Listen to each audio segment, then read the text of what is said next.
Evangelio de Marcos, Evangelio de Marcos, el Evangelio de Marcos, el capítulo número 4. Evangelio de Marcos, el capítulo número 4. Vamos a leer a partir del versículo número 30. Marcos, capítulo 4, versículo número 30. Dice la palabra de Dios, decía también: ¿a qué haremos semejante el reino de Dios? ¿O con qué parábola lo compararemos? Es como el grano de mostaza que cuando se siembra en tierra es la más pequeña de todas las semillas que hay en la tierra, pero después de sembrado crece y se hace mayor de todas las hortalizas y echa grandes ramas, de tal manera que las aves del cielo pueden morar bajo su sombra. Eh, Hay otra lectura que está en Mateo capítulo 17, Mateo capítulo 17, en el versículo número 20. Después vamos a considerar el contexto, pero dice Mateo capítulo 17, verso 20: Jesús le dijo, dice, por vuestra poca fe, está hablando de que por qué no pudieron echar fuera a un demonio. El Señor le responde, por vuestra poca fe, porque de cierto os digo que si tuviereis fe como un grano de mostaza, diréis a este monte, pásate de aquí allá, y se pasará, y nada os será imposible. Pero este género no sale sino con oración y ayuno. Aquí tenemos, hermanos amados, dos referencias de la semilla de mostaza. Por un lado, tenemos la mención de la parábola de la semilla de mostaza en relación al reino de los cielos. Y por otro lado, en el capítulo de 17 de Mateo que hemos leído, encontramos un símil de la fe donde están las posibilidades de que nosotros seamos potencialmente como esta semilla en relación a la fe personal de cada uno. Entonces, primeramente, hermano, quisiera considerar Marcos capítulo 4, versículo 30 en adelante, donde dice el subtítulo Parábola de la semilla de la mostaza. En esto entiendo que hoy día es la última reunión de, del año aquí en Santa María. Nosotros la tuvimos ayer, el día jueves. Por lo tanto, es el tiempo de la reflexión.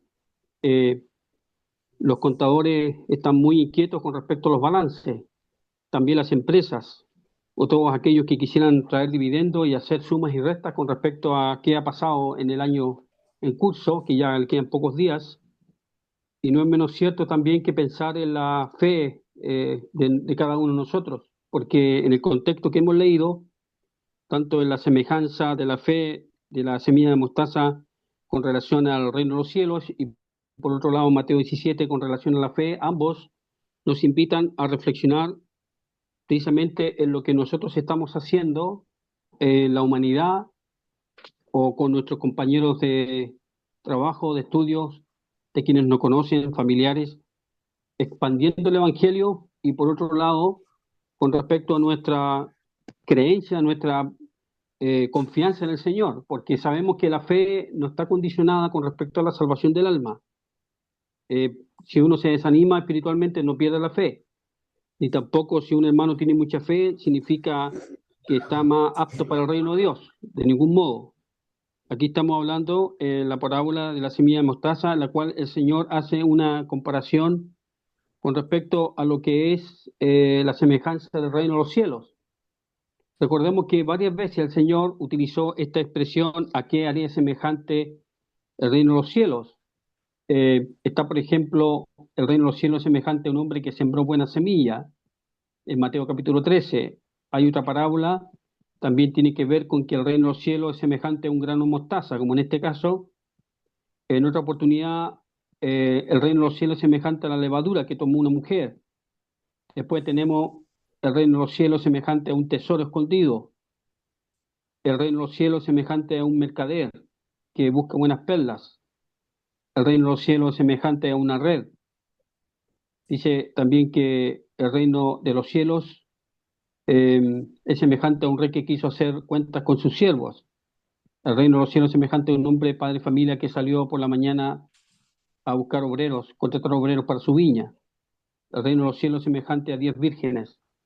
Entonces el Señor usó precisamente estas parábolas que no son otra cosa sino historias de la vida cotidiana, de la vida real, que entendían perfectamente los agricultores como los pescadores y todos los trabajos que se hacían en aquel entonces, que entendían realmente que lo que el Señor estaba diciendo era cierto, no había ninguna cosa fuera de lo común que lo que estaba hablando, pero la parábola tiene la connotación de que hay algo, hay una enseñanza que nos hace reflexionar en nosotros mismos y también en lo que estamos haciendo, especialmente en lo que tiene que ver con esta parábola, que también es semejante a los reinos del cielo, con la parábola de la mostaza, y que el Señor la utilizó muy bien y usó precisamente esa semilla porque tiene una particularidad esa semilla, sin lugar a dudas. Es una de las semillas más pequeñas, como lo dijo el Señor.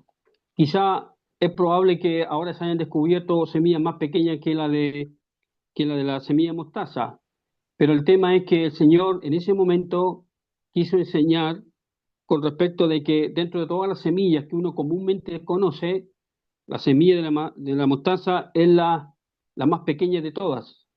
Entonces, interesante que si el Señor utilizó esta semilla, uno pueda adentrarse un poco más en lo que significa por qué el Señor usó esta semilla y no usó otro tipo de semilla que también tiene sus cualidades y propiedades, como toda semilla. Entonces, por ejemplo, investigando por allí, encontramos que una de las características de esta semilla de mostaza especialmente es la número uno, y dice que es la más reciente que existe, perdón, es la más resistente que existe, incluso si es pisoteada o es quemada, esa semilla no le pasa nada internamente. Otra de las cualidades que tiene esta semilla es que el grano de mostaza cuando se siembra crece muy rápido y se convierte en un gran árbol, como el mismo Señor lo dijo. Y la tercera característica que tiene esta semilla, que es la única semilla que no es híbrida. ¿Qué significa híbrida? Significa que no hay ningún científico, ninguna persona que puede combinarla con otra semilla. Es única sola, no se puede combinar. No hay ningún compuesto químico, no hay ningún átomo, nada que pueda alterar esa semilla. Imagínense, interesante. Por eso que el Señor utilizó esta semilla de mostaza. ¿Por qué? Porque esta semilla de mostaza, en este contexto de Marcos capítulo número 4 del versículo 30 en adelante, el Señor está hablando a qué haremos semejante el reino de Dios o con qué parábola lo compararemos, hablando también de otras comparaciones que él hizo con respecto al reino de los cielos. Entonces, en el verso 31 el Señor dice, es como el grano de mostaza que cuando se siembra en tierra es la más pequeña de todas las semillas que hay en la tierra, pero después de sembrado crece y se hace la mayor de todas las hortalizas y echa grandes ramas de tal manera que las aves del cielo pueden morar bajo su sombra. Sabemos que el Señor siempre ha actuado con minorías, siempre ha usado pocas personas para expandir un propósito universal grande que el Señor ha tenido. Imagínense cómo salió el pueblo de Israel. Es cosa de preguntarse cómo salió el pueblo de Israel con un par de esposos que a la verdad no tienen ninguna esperanza. Y de ahí salió la nación hebrea. Una vez que el Señor en Génesis capítulo 11 destruyó la raza humana a causa de la impiedad y lo malvado que estaban haciendo, utilizó a 8 personas para poder poblar de nuevo la tierra. Entonces, el mismo Señor Jesucristo utilizó 12 apóstoles para poder sembrar la palabra de Dios. Entonces, el Señor, de algún otro modo, con esta parábola, está indicando que la verdad el modo como el Señor usa no es el modo humano, porque generalmente nosotros queremos cantidades, nosotros queremos resultados prontos, nosotros de algún otro modo tenemos un miramiento, un estándar totalmente diferente al Señor, porque hay que pensar que en el tema de la semilla el proceso es lento, pero cuando ya la semilla se arraiga en la tierra, y absorbe todos los nutrientes, empieza a crecer, especialmente esta semilla que tiene la cualidad de que crece muy luego. Entonces, interesante cuando se empezó a predicar el Evangelio, hubo pocas personas que empezaron a, bueno, los primeros que fueron creyentes fueron los discípulos. Previo a ello, habían pocas personas como Juan el Bautista, como Simeón, como la madre de Jesús, como José. Pocas personas dentro de toda la nación israelita. Entonces, el Señor usó a 12 personas para poder expandir el Evangelio a toda criatura en todo el mundo. Y uno ve entonces y entiende que la obra que el Señor la hace, siempre la hace con minoría, pero en calidad de minoría. Y me explico en el sentido que fue el Señor quien llamó a los discípulos. Ellos por su propia iniciativa no hicieron nada. Fue el Señor quien les tenía preparado para poder expandir el Evangelio. En el caso de Pedro, él fue a los judíos, y en el caso de Pablo, él fue a los israelitas. Entonces, el Señor usó una persona para beneficiar a muchos. Y esta es el primer connotación que encontramos con respecto a la semilla de la mostaza, que el Señor entonces da a conocer que en el tiempo, pasado el tiempo, que es lo que uno puede interpretar de esta parábola, llega un momento en que la expansión del Evangelio, la expansión de la buena noticia, eh, con respecto a la iglesia, al cristianismo, llamémoslo así, en el tiempo va a llegar a ser de tanto renombre que a la final, en el día de hoy, cualquier persona se dice cristiano. ¿Cómo será que Constantino, más o menos en el siglo III, se dio cuenta que los cristianos eran personas nobles, justas, dignas, y por lo tanto él en ese entonces quiso que todas las demás personas se hicieran cristianos, ya sea por buena voluntad o por mala voluntad, porque lo estaba diciendo el emperador Constantino. Entonces, la verdad, llegó un momento en que la semilla, la siembra de la semilla, que el Señor permitió que se sembrara con lágrimas, como dice claramente el Salmo, pudiera, de algún otro modo, esa palabra poderse expandir, pero llegó un momento en que se abultó tanto el tema de la fe que a la verdad está como manipulada. En estos días, cualquier persona se dice ser cristiano. En estos días han proliferado muchas personas que en el nombre de Dios hacen supuestos milagros, que en el nombre de Dios hacen proezas, hacen señales, hacen prodigios. Y a la verdad, uno se da cuenta que ya están anidando, como el Señor le dice, en esas grandes ramas, están anidando las aves del cielo. Entonces, cuando uno trata de entender un poco qué tiene que ver con qué tiene que ver esa ave del cielo con respecto a la expansión del Evangelio, precisamente porque se iban a acoplar ante la sombra del cristianismo, del verdadero cristianismo, se iban a acoplar muchas aves, así como fe o credos que hay, tanto de variedad de aves que hay, de la misma manera. Entonces, eh, el Señor había dicho claramente, por ejemplo, en el capítulo 4 de Marcos, el versículo 13, le dijo al Señor: no sabéis esta parábola, porque le estaban pidiendo razón de la parábola que habían escuchado antes respecto de la parábola del sembrador. Entonces, el versículo número 13, el Señor dice: no sabéis esta parábola, ¿cómo pues entenderéis todas las parábolas? Y precisamente en ese argumento el Señor da razón de la parábola del sembrador, y dice en el versículo número 15, hablando de la semilla que cayó en el terreno duro, porque vinieron las aves, cogieron esas semillas y se las llevaron. Entonces él hace la relación y dice que las aves vendrían siendo, en el versículo número 15, explicando la parábola del sembrador, esto solo de junto al camino, que quienes siembran la palabra, pero después que la oyen, enseguida viene Satanás y quita la palabra que se sembró en sus corazones. Entonces uno puede concluir que estas aves que están anidando en aquel gran árbol, precisamente no significa que el Señor está amparando a todas las naciones, a todos los credos, a todas las culturas. Significa que lamentablemente hay una mezcolanza. En el día de hoy, si usted, estimado hermano, si yo puedo decir yo soy cristiano, no pasa nada, digámoslo así, no pasa nada. Pero si estuviéramos en el primer siglo y yo me digo cristiano, todas las personas voltearían y me mirarían, y lo más probable es que me hubieran acusado porque yo soy seguidor de Jesucristo, aquel que era menospreciado, aquel en el cual la misma religión y el Sanedrín habían dictaminado que la fe del Cristo, la fe de Jesús, tenía que ser erradicada de la tierra. Entonces, todo creyente en aquel entonces estaba a expensa a poder sufrir las consecuencias de lo que significa tener la fe sólida, la fe genuina, el verdadero evangelio, la verdadera salvación. Pero en el día de hoy, cualquier persona se dice hijo de Dios. Entonces, lamentablemente, la obra del diablo ha surtido efecto en estos tiempos donde, en realidad, como dije en cierta oportunidad, hasta hay un partido político que le agregó el nombre de cristiano. Imagínense. Entonces, eh, la obra del diablo también se ha aprovechado del avance, el progreso del Evangelio.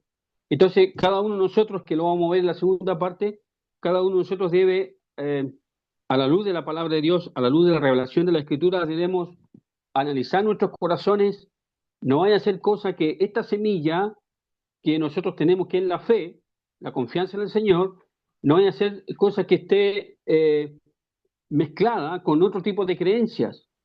Porque, ¿por qué lo digo? Porque precisamente las cualidades que tiene la semilla de la mostaza, una de las cualidades es que esta semilla puede ser pisoteada o quemada, pero no se quiebra. Entonces yo pregunto, hermanos, ahora aplicándolo a la otra eh, punto de vista de la semilla de la mostaza que está en Mateo capítulo 17, ahora ya nos vamos a a una cosa personal. Entonces uno se pregunta en su corazón, realmente si la creencia que nosotros recibimos desde el momento que nos convertimos hasta el día de hoy permanece intacta o no. ¿O acaso nuestros puntos de vista han cambiado? ¿Acaso nuestra ética cristiana quizá está un poco diluida? Precisamente porque uno no puede ser enfático en lo que la palabra de Dios dice, aquello que es incorrecto, aquello que está desviado, aquello que no le agrada a Dios y que no implica santidad. ¿Estaríamos nosotros dispuestos, como dice la epístola de Judas, a defender esta santísima fe? Entonces, por un momento los primeros creyentes expandieron el Evangelio y cuando ellos dieron a conocer el Evangelio, y más aún en el tema de Hechos capítulo 7, cuando por causa de la muerte de Esteban, aquel primer mártir, aquel primer testigo del Señor Jesucristo, porque eso significa mártir, testigo, entonces empezaron a predicar el Evangelio por todos lados. Y estos hermanos eh, la fe que ellos tenían era muy valiosa, de tal manera que la fe que ellos tenían en su corazón era mucho más valiosa que sus propias vidas, porque estaban expensas de ser muertos, de entregarlos a la lucha con los gladiadores y también ante las bestias y las garras de los leones, allá en los tiempos de los romanos. Entonces, la fe de los primeros cristianos era una fe sólida, en la cual lo da a entender en la parábola la semilla de la mostaza en en Marcos capítulo 4, donde se empieza a expandir el evangelio de una manera sólida. Realmente las personas creían en el Señor Jesús, se identificaban con él, como el evangelio que llegó, entendemos, a Europa por medio de Lidia, o el evangelio que llegó a África por medio de aquel etíope que le predicó el evangelio eh, Felipe. Entonces, la fe, primero era sólida, era una fe que valía y se hacía valer, y por lo tanto el Señor podía decir que, así como las cualidades de la semilla de la mostaza crece muy luego, el Evangelio también se propagó de una manera extraordinaria. Uno se pregunta, oh Señor, si tan solamente pudiéramos predicar el Evangelio y se convierte en 5.000, 3.000 personas. No es un tema de que uno no cree que el Señor puede hacer esa obra, sí, sí lo puede hacer. El tema es que estamos viviendo en un ambiente, en un tiempo totalmente hostil, donde las condiciones, comparar la de ahora con la del primer siglo, son totalmente diferentes, porque en el primer siglo había mucho paganismo, había eh, condiciones humanas e inhumanas, mejor dicho, en las cuales las personas necesitaban una luz, necesitaban tener una esperanza. Entonces venía justo el Evangelio. Si el Señor Jesús justo vino en el tiempo de los romanos, vino bajo la ley, vino en el tiempo preciso, precisamente porque entiende uno por la Escritura, que era ya las densas tinieblas. Había muchas tinieblas, moralmente hablando, y vino la luz para que se cumpliera la profecía de Isaías cuando habla del Señor Jesucristo, que Él venía ungido por el Espíritu Santo para dar luz a los que estaban en tinieblas, para sacar de la cárcel a aquellos que están apresados por el diablo. Entonces, esa fe de los hermanos era muy sólida y que en la misma epístola del apóstol, o mejor dicho, la epístola a los hebreos, da a entender en el capítulo número 11 que realza la fe por sobre todas las vidas de las personas. La fe lo fundamental de lo que está mencionando allí el escritor, independiente cómo sobrellevaron la fe aquellas personas, porque ellos estuvieron dispuestos a todo, porque para ellos la fe era lo más importante. Eso pasó en el primer siglo, pero en el día de hoy uno conversa con diferentes hermanos a nivel nacional y también a nivel fuera de Chile. En realidad como que la gente no cree, como que la gente no es deseosa de escuchar la palabra de Dios, como cuando le pasó a usted, hermano, me pasó a mí en tiempo pasado. Creímos en el Señor Jesucristo, en nuestra juventud, confiamos en el Señor y empezamos a predicar el Evangelio, pero en este día, en estos tiempos, la cosa no es igual, porque hay banderas culturales, hay batallas donde a lo bueno llaman malo, a lo dulce agrio. Entonces está todo diluido, está todo confundido, están todos los valores trastocados. Entonces, en ese tiempo, los hermanos, la fe de ellos, cuando ellos eran pisoteados, ellos eran quemados, eh, habían prohibido predicar el nombre del Señor Jesucristo, pero no le importaba, ellos lo hacían igual, porque esa tiene la característica de la semilla de la mostaza, que aunque sea pisoteada o quemada, no podía ser quebrada. Entonces los hermanos tenían en sus corazones el descansar en el Señor, y tenían en altísimo honor el defender, por así decirlo, la fe, expandiendo el Evangelio con testimonio, no solamente con dichos, sino con testimonio, porque si una persona, por causa de la persecución de Esteban, iba a predicar el Evangelio a muchas aldeas o ciudades, estas personas seguramente estaban en la plaza o estaban golpeando la casa de una persona y anunciaban el Evangelio, pero lo anunciaban con testimonio, con vida. Era creíble lo que ellos decían, porque habían sido zafados de la misma muerte. Entonces el testimonio de una persona que había sido librada de la muerte, había sido librada de la cárcel, cuando uno escucha a una persona así, es creíble. Entonces los hermanos tenían esa virtud en aquel tiempo, que podían predicar el Evangelio de una manera sólida. Entonces, a la verdad, uno se pregunta en el día de hoy, ¿cómo predicamos el Evangelio? Si acaso lo hacemos tal cual como lo hicieron los primeros cristianos. Porque recordemos que una de las características de la semilla de la mostaza es que es la única semilla que no es híbrida, como ya habíamos explicado un poquito, que no se mezcla con ninguna otra semilla. Entonces uno se pregunta, hermanos, ¿cómo está nuestra fe, nuestra confianza? La fe de los primeros cristianos era una fe sólida. Ellos predicaban a Cristo. Felipe el evangelista predicaba a Cristo. El evangelio era expandido porque se predicaba a una persona. En el día de hoy, ¿qué es lo que vemos? Cuando uno quiere escuchar eh, alguna enseñanza por medio de las redes sociales, por YouTube, cualquier cosa, a ver cómo predican el Evangelio, lo que menos hacen es predicar el Evangelio. No hablan de la cruz, no hablan de la condenación, no hablan del pecado, de las consecuencias del pecado. Cosa que sí la encontramos en el Señor Jesús, para que ellos pudieran, para que los discípulos también pudieran predicar lo que Él les estaba enseñando. En estos tiempos, hermano, uno se pregunta, ¿estamos realmente guardando la fe? ¿Estamos predicando el Evangelio? ¿Acaso esa semilla que es la fe en nuestros corazones, que estamos sembrando la palabra de Dios, acaso realmente confiamos en que el Señor es poderoso para que esa palabra pueda entrar en el corazón de un niño, o pueda entrar en el corazón de una familia a través de ese niño, confiando y descansando realmente en la promesa del Señor? Entonces, en Mateo capítulo número 17, hay una situación allí que pasó, que los, los discípulos no podían eh, liberar a una persona endemoniada, de aquel muchacho. Entonces, eh, esta persona, el Señor tuvo que sanarla, y los discípulos quedaron asombrados. Entonces los discípulos le dijeron al Señor en Mateo 17, versículo 19, ¿por qué nosotros no pudimos echarlo fuera si nosotros creemos en ti?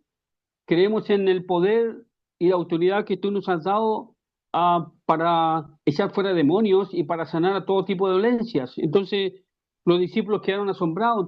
Entonces dijo realmente el Señor que su palabra era poderosa, porque ellos la hicieron. Ellos sanaron a muchas personas, beneficiaron a mucha gente, expulsaron demonios de muchas personas, pero llega un momento en que ellos lo hacían como por arte de magia, lo hacían simplemente como apretando un botón. totalmente indolentes. Entonces el Señor les dice, cuando ellos preguntaron, ¿por qué nosotros no pudimos echarlo fuera? Entonces el Señor dice, el verso 20 de Mateo 17, por vuestra poca fe, porque de cierto os digo que si tuvierais fe como un grano de mostaza, diréis a esta monte, pásate de aquí y allá y se pasará y nada os será imposible, pero este género no sale sino con oración y ayuno. Ahí está la clave. Usted, hermano, yo, mi persona, digo que tengo fe, soy un hombre de fe, entonces es probable que a usted le puedan conocer como un hombre de fe, es probable que me puedan conocer a mí como un hombre de fe, pero no significa que tiene uno un montón de fe o tiene una fe tan grande que puede arraigar, desarraigar un árbol y llevarlo y echarlo a lo profundo de la mar o hacer que un tremendo monte se venga abajo simplemente porque yo tengo fe que puedo hacerlo, porque esa fe me la dio Dios, aquel Dios grande me la transmitió. Pero resulta que los discípulos no pudieron echar fuera un demonio, habiendo ellos echado demonios antes fuera. ¿Y qué fue lo que pasó? El versículo número 31 está la clave, donde dice, este género no sale sino con oración y ayuno. Entonces, los hermanos del primer siglo, cuando empezaron a predicar el Evangelio, cuando ellos confiaban plenamente en el Señor, que son portadores de una gran verdad, que me hace acordar aquellos leprosos que estaban fuera de Jerusalén a causa de los asirios, porque ellos estaban fuera por causa de la lepra y que tenían que morirse, sí o sí, se iban a morir. Entonces, cuando el Señor liberó al pueblo de Israel del asedio que tenían los enemigos, ellos tenían eh, aquellos leprosos tenían abasto todo lo que habían dejado los enemigos porque habían huido. Entonces ellos en ese momento se sentían millonarios, multimillonarios, porque tenían todo, mientras sus coterráneos estaban allí abrumados, acongojados, cercados allí en las murallas de Jerusalén. Entonces ellos dijeron, hoy es día de buena nueva y nosotros callamos, y no está bien. Entonces esas personas de aquel entonces se dieron cuenta en realidad que la buena noticia que ellos estaban disfrutando y gozando, tenían que también compartirla con sus connacionales, y así lo hicieron. Entonces, uno se da cuenta en estos tiempos, estimados hermanos, si realmente la fe que tenemos, la confianza que tenemos en el Señor es una confianza firme, como cuando aquella mostaza, aquella semilla de mostaza madura, crece y se hace un árbol, y da sombra, si acaso nuestra confianza en el Señor es inquebrantable. ¿Y por qué no decirlo si está toda a prueba? La fe que nosotros tenemos está a toda prueba, pero para eso, hermanos, no significa que yo tengo en mi ser interior una fortaleza, una entereza tan grande en la cual los hermanos me ven que yo, como que yo tengo fe, este es un hombre de fe. No, el tema está en el versículo 21, pero este género no sale sino con oración y ayuno. La fe que el Señor transmitió para que nosotros pudiéramos dar a conocer y pudiéramos tener también nuestra propia fe, confiando y descansando en las promesas del Señor, también tiene que ir acompañada de oración y de ayuno. ¿Por qué de oración? Porque los discípulos, imagino yo, que cuando se les presentó la oportunidad de sanar a un hombre endemoniado, como dije delante, ellos podían apretar el botón, viene otro más que hay que sacarle el espíritu endemoniado, apretemos el botón, no sentían nada, no veían la necesidad que tenía ese hombre y lo que involucraba que los familiares tuvieran un hijo endemoniado. Yo no sé, nadie en esta sociedad tiene un hijo endemoniado, debería ser una cosa espantosa, quizás mucho peor que tener a un pariente drogadicto o casi similar. Entonces, eh, eh, ¿qué es lo que tenían que hacer los discípulos? Cuando el Señor les había mandado que predicasen el Evangelio y en la parte personal, porque de predicar el Evangelio podemos hacerlo, hasta se predica el Evangelio de mala gana o por envidia, no importa, pero el Evangelio, la semilla se expande por un lado, pero por otro lado el corazón de uno, la confianza que uno dice tener en el Señor. Entonces, en este caso, los discípulos se dieron cuenta que estaban haciendo las cosas en forma mecánica, eran portadores de una semilla tan valiosa que puede perfectamente transformar la vida de las personas, así como nos pasó a nosotros. Si nosotros no recibimos una revelación espectacular como la recibió Saulo de Tarso, cuando el Señor lo iluminó, lo dejó ciego. Entonces ese hombre, la fe que él tuvo fue una fe de oro, una fe de diamante, por así decirlo, por lo que el Señor le había concedido esa experiencia sin igual, que ninguno de nosotros la ha experimentado, como para poder decir, es que el apóstol Pablo, la revelación que tuvo fue el tercer cielo, el Señor se le presentó por medio de una luz radiante, más radiante que el sol. Entonces cómo no va a tener una fe tan grande? El tema es que también el apóstol Pablo tuvo que aprender a que esa fe pudiera estar cimentada precisamente en los propósitos, en los designios de Dios. Por eso que el Señor dice claramente, este género no sale sino con oración y ayuno. La pregunta es, ¿a quién uno ora? ¿A quién uno ora? Al dador de la fe. ¿Y quién es el dador de la fe? Nuestro Dios. ¿Acaso el Señor no conoce nuestras intenciones? Lamentablemente en estos tiempos hay personas que en el nombre de Dios predican el evangelio, un evangelio falso, un evangelio social, un evangelio para cada uno que las necesidades tuvieran. Es como ir al supermercado y cada uno ve lo que necesita, es como la fe. A mí me gusta esto, no, a mí me gusta este otro. Bueno, cada uno verá lo que le guste y así es la fe diluida. Entonces, la verdadera confianza, la verdadera fe, el hecho de que nosotros creamos que lo que estamos haciendo en el nombre del Señor, predicando el evangelio, tenemos que partir de la base que es el Señor el que le da el crecimiento a esa semilla. Tenemos que confiar en eso. Así como nos pasó a nosotros, los hermanos que nos predicaron el Evangelio, ellos entendían que no era por el poder de ellos, ni por la piedad de ellos que nosotros podíamos ser salvos. Ellos podían abonarnos el terreno, por decirlo. Ellos podían regar la semilla. Ellos podían plantar la semilla, pero no podían darle crecimiento. Y el único que le da el crecimiento es el Señor.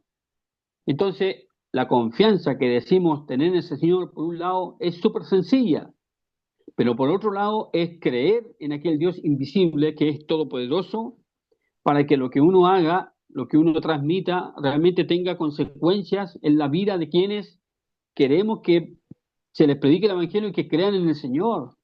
Porque uno quisiera realmente que las personas escuchen el Evangelio y lo crean. Según mi punto de vista, el Evangelio no es para pensarlo. El Evangelio no es para discutirlo, el Evangelio es para creerlo. El que oye y cree, dice el Señor. No hay un intermedio entre oír y creer, no hay un intermedio. El que oye y cree, dice la palabra de Dios. Pero el Señor sabe con quién trata. Hay testimonio de hermanos que se han demorado mucho tiempo desde que escucharon el Evangelio hasta que se convirtieron. En el caso personal, yo no me demoré casi nada, no sé por qué. Yo creí en el Señor. Esa noche, en noviembre del año 83, yo creí en el Señor Jesús como mi salvador personal. Pero hay hermanos que se han demorado mucho, entonces el Señor sabe con quién trata. Ahora el tema es que la semilla que uno siembra tiene que ser la bendita palabra de Dios, el mensaje de la cruz, como se nos enseñó a nosotros cuando éramos jóvenes y también lo transmitimos a los demás jóvenes cuando uno predica el Evangelio, nunca olvidar las tres R. ¿Y cuáles son las tres R cuando uno predica el Evangelio? La ruina del hombre, la redención por medio de nuestro Señor Jesucristo y también la regeneración por medio del Espíritu Santo. No olvidarse de eso, porque la primera obra que el Espíritu Santo hace en la persona es convencerle de pecado. Entonces, si uno predica el Evangelio, si uno tiene la seguridad en su corazón de lo que estamos haciendo, realmente es conforme a la palabra de Dios, van a haber resultados. Como el Señor le dijo, este género no sale sino con oración y ayuno. Entonces, si uno va a predicar el Evangelio, por supuesto que uno ora al Señor. Por supuesto que, como se dice, un pensamiento antes de poder hablar a los hombres de Dios, primero digámosle a Dios de los hombres, a quienes les vamos a predicar, porque no sabemos cuáles son las reacciones, no sabemos sus corazones, no sabemos si están escuchando de mala gana, no sabemos si la verdad nunca se van a convertir, nada sabemos, pero el Señor lo sabe. Entonces uno quisiera que uno pueda ser leal a la predicación del Evangelio, tal cual como se nos ha enseñado, para no diluirla, así como la característica que tiene precisamente la semilla de la mostaza, que es la única semilla que no es híbrida, la fe que nosotros tenemos, la santísima fe, no se puede combinar con nada, porque está avalada en las Escrituras, y más aún está avalada por una persona que predicó el Evangelio primero y que él mismo, el Señor Jesucristo, confirmó y ratificó su propia palabra muriendo en la cruz, resucitando el tercer día. Entonces, tenemos que proponernos, como dijo el apóstol Pablo, proponernos no otra cosa, sino predicar a Jesucristo y a este crucificado. Pero hermano, al poder considerar esto, también uno tiene en cuenta lo que dice Segunda de Tesalonicenses, el capítulo número 1, versículo número 3. Segunda de Tesalonicenses, capítulo 1, verso 3. Aquí encontramos un aliento del apóstol Pablo a aquellos hermanos que estaban en Tesalónica, porque habían recibido la palabra como enviada directamente de Dios. Y ellos hicieron exactamente lo mismo. Fueron transmisores, un canal de bendición para otros. Tomaron la palabra y la expusieron tal cual y hubo conversión. Entonces el apóstol Pablo escribió en 2 Tesalonicenses, versículo 1, perdón, capítulo 1, verso 3. Debemos siempre dar gracias a Dios por vosotros, hermanos, como es digno por cuanto vuestra fe va creciendo y el amor de todos y cada uno de vosotros abunda para con los demás. Gracia y paz a vosotros de Dios nuestro Padre y del Señor Jesucristo. Tanto que nosotros, dice el verso 2, 4, perdón, tanto que nosotros mismos nos gloriamos de vosotros en las iglesias de Dios por vuestra paciencia y fe en todas vuestras persecuciones y tribulaciones que soportáis. Y a vosotros que sois atribulados, daros reposo, dice el versículo 7. Daros reposo con nosotros cuando se manifieste el Señor Jesús desde el cielo con los ángeles de su poder. Dice el verso 11, por lo cual asimismo oramos siempre por vosotros para que nuestro Dios os tenga por digno de su llamamiento y cumpla todo propósito de bondad y toda obra de fe con su poder, para que el nombre del Señor Jesucristo sea glorificado en vosotros y vosotros en él por la gracia de nuestro Dios y del Señor Jesucristo. Entonces el apóstol está de algún otro modo consolando el corazón de los hermanos que estaban predicando el Evangelio y no le era fácil predicar el Evangelio. La fe que ellos tenían era tan valiosa que tenían que pagar el precio también por causa de esa fe, de que sus propias vidas eran denostadas, vilipendiadas, estaban con tribulaciones por causa del Señor Jesús, por causa de la relación que tenían con el Señor Jesús. Y eso es lo que necesitamos en estos tiempos.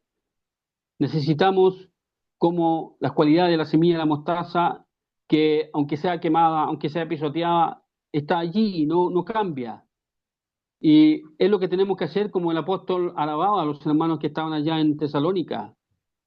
Y también pensemos sobre todas las cosas lo que el escritor dice en Hebreos capítulo número 11, la cual nosotros lo sabemos de memoria con respecto a la fe.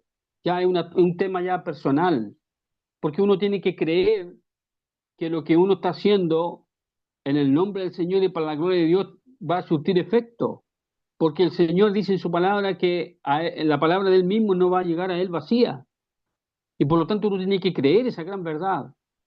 Entonces, ¿qué dice Hebreos capítulo 11, versículo 1? Es pues la fe, la certeza de lo que se espera, la convicción de lo que no se ve. Y dice el verso 6, pero sin fe es imposible agradar a Dios, porque es necesario que el que se acerca a Dios crea que le hay y que es galardonador de los que le buscan.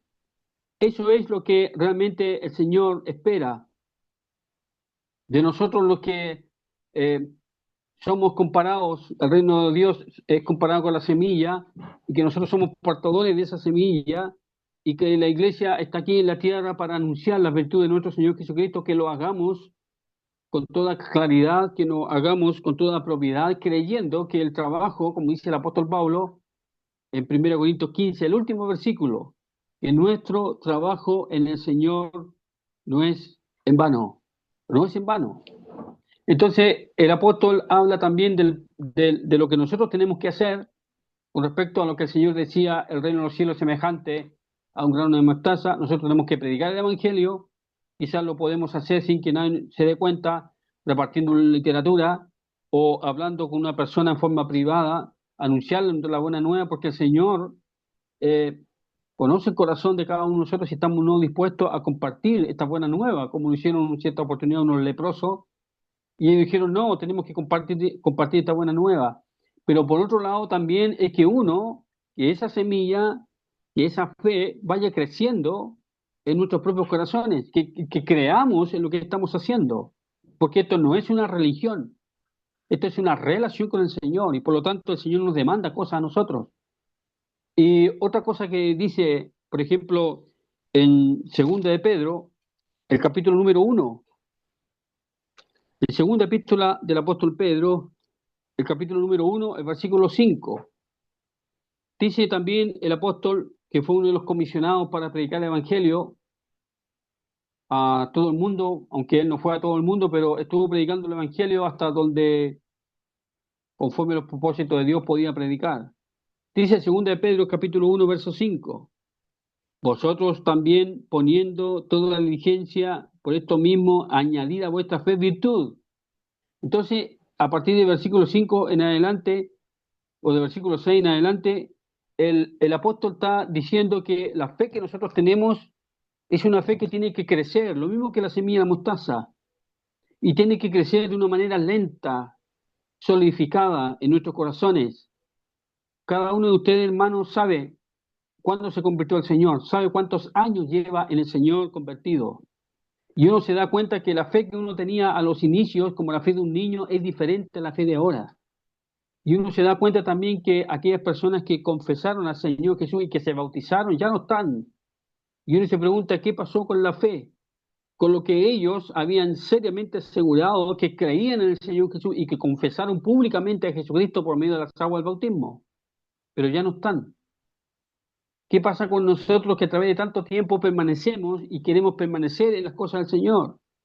Precisamente porque uno considera el, lo que el Señor hacía, el símil de la semejanza de la fe como un grano de mostaza. Queremos que esta fe aumente, crezca, que se desarrolle. No solamente en la fe de la salvación, no solamente en la fe en que uno predica el Evangelio y uno sabe y sabemos que el Señor puede convertir a la persona, por supuesto que lo sabemos, pero también tiene que ver con la parte formativa, por la parte de cada uno en forma integral, personal de nuestros corazones. Por eso que el apóstol Pedro aquí nos habla de otra cosa, sino de lo que es, se puede decir, la ética cristiana, los principios, sobre qué está fundada nuestra fe, si bien es cierto en el Señor Jesucristo, sin lugar a duda, pero nosotros, en nuestros corazones. Dice, añadid a vuestra fe, no se conformen solamente con creer. Hay personas que se han conformado solamente con creer. Nosotros oramos al Señor, aquellas personas que van a la escuela dominical, los padres, los niños que asisten a la escuela dominical, los mismos niños que asisten a la escuela dominical tanto tiempo escuchando, y ellos solamente se conforman con creer y nada más. Cuando el apóstol dice añadir a vuestra fe, ¿y qué se puede añadir a la fe de los que realmente creen en el Señor? Añadir a vuestra fe virtud.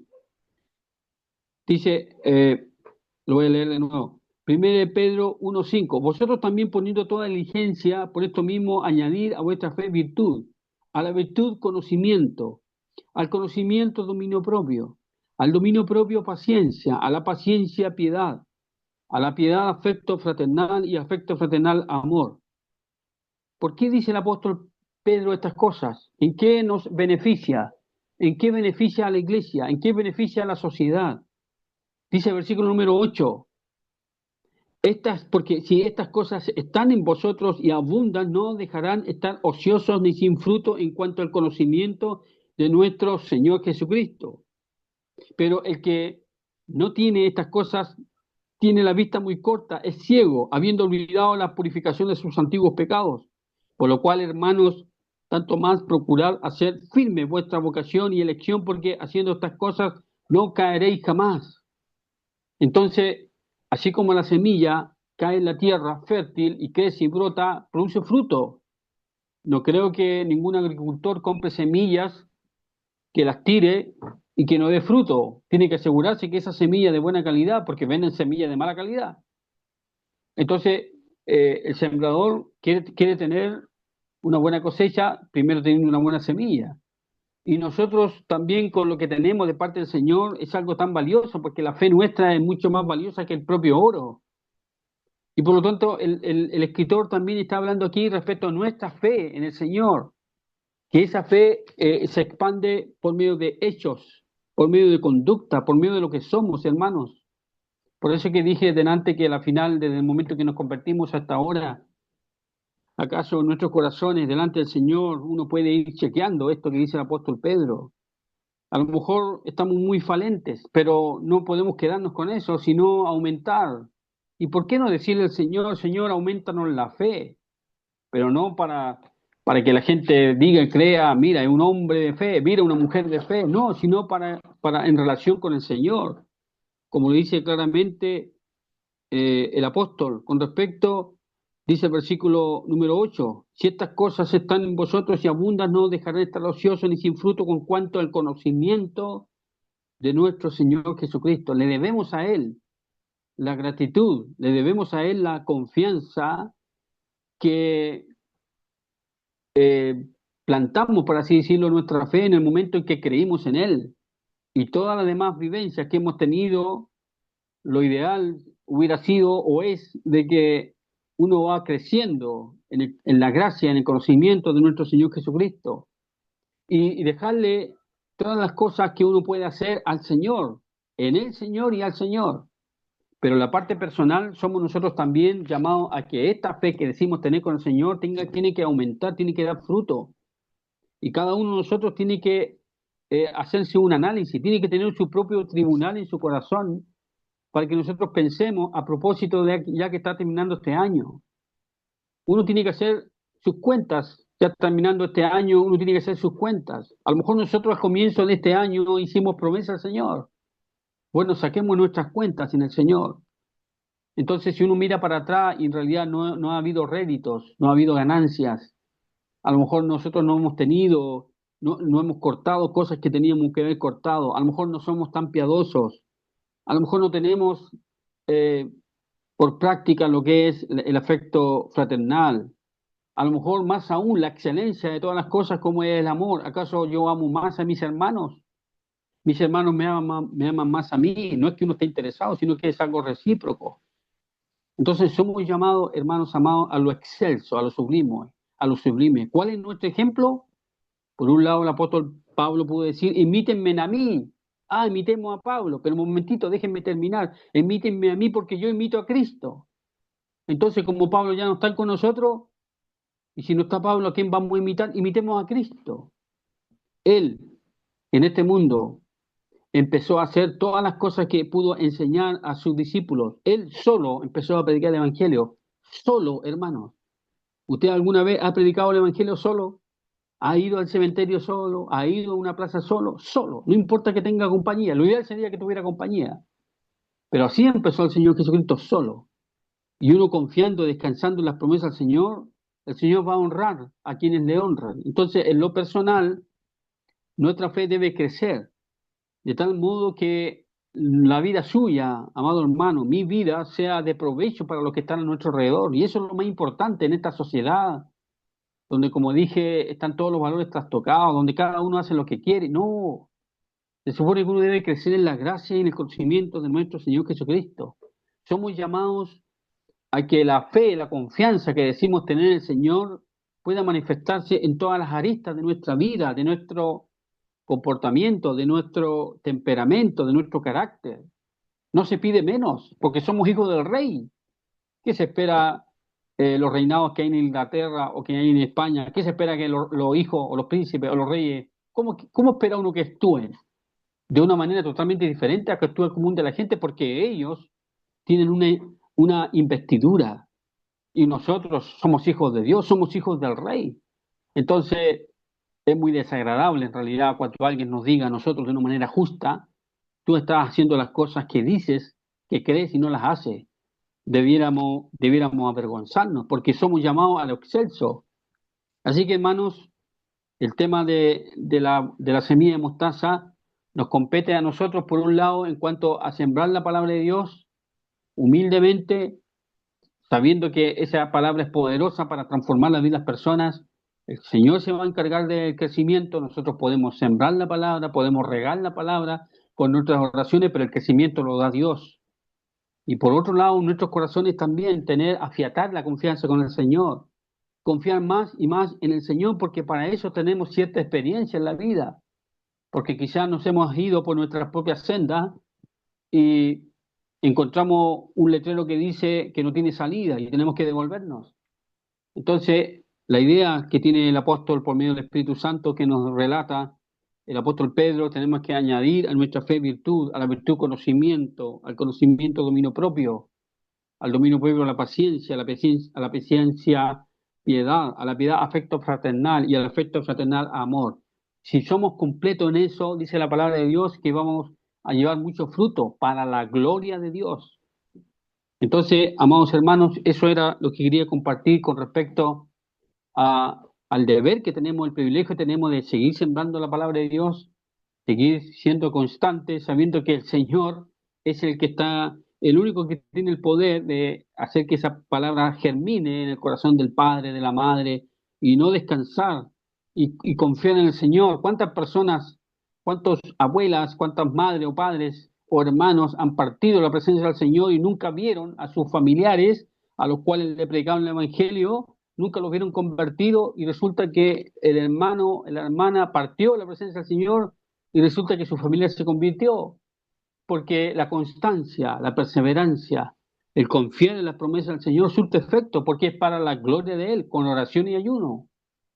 Entonces, amados hermanos, que el Señor nos ayude el comienzo de año que ya se avecina para que realmente nosotros podamos vivir vidas que, que sean de utilidad en la mano del Señor, porque somos llamados para eso, para que demos a conocer a las virtudes de aquel que nos llamó de las tinieblas a su luz admirable. Cada uno de nosotros, hermanos, los creyentes, tenemos esa responsabilidad y sobre todas las cosas, ese privilegio de compartir la buena palabra de Dios y esa buena palabra de Dios ser respaldada con nuestras vidas, lo cual eso marca mucha diferencia con lo que vemos en este mundo, que se abren locales evangélicos, se abren entidades religiosas y abunda gente allí, no sé cómo lo hacen, cantidad de vehículos afuera y hay una cantidad de personas adentro y la verdad uno se pregunta, ¿y cuántos de ellos son salvos? ¿Cuántos de ellos se les ha predicado el Evangelio? ¿Cuántos de ellos tienen una fe sólida que puede estar ciertamente con fricciones, con tribulaciones, sí, pero que esa fe permanece para siempre? Amados hermanos, que el Señor nos bendiga a cada uno de nosotros y entiendo que tenemos que orar para terminar, ¿no es así? Ok, oremos, hermanos. Padre Santo, en esta tarde queremos darte las gracias. Bendito Dios, porque de algún otro modo tú nos haces reflexionar y pensar en lo que nosotros estamos haciendo. Ayúdanos, te pedimos, Señor, para seguir confiando en ti, Padre, porque uno quisiera ver resultados, uno quisiera ver al familiar ya convertido, porque hace tiempo que se les ha predicado el Evangelio, pero la verdad, Señor, tú estás trabajando en el corazón de todas las personas. Ayúdanos a descansar en ti, Señor, sabiendo que tú trabajas de una manera secreta en el corazón de las personas. Esperamos, Señor, que en tu gracia y misericordia podamos ver almas convertidas a ti.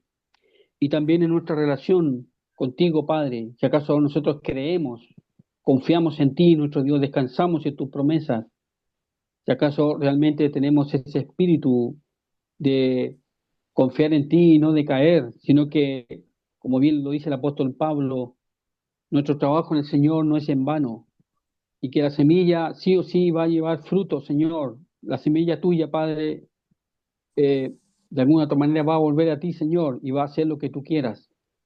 Padre bueno, te rogamos tu bendición para la iglesia de Santa María, para todos los hermanos que se congregan allí, para las visitas, para aquellos familiares, Señor, que a veces concurren en las reuniones, para que ellos también sean salvos. Ya ha pasado casi un año, Señor, y quisiéramos, Padre, que ellos respondan a la tremenda inquietud.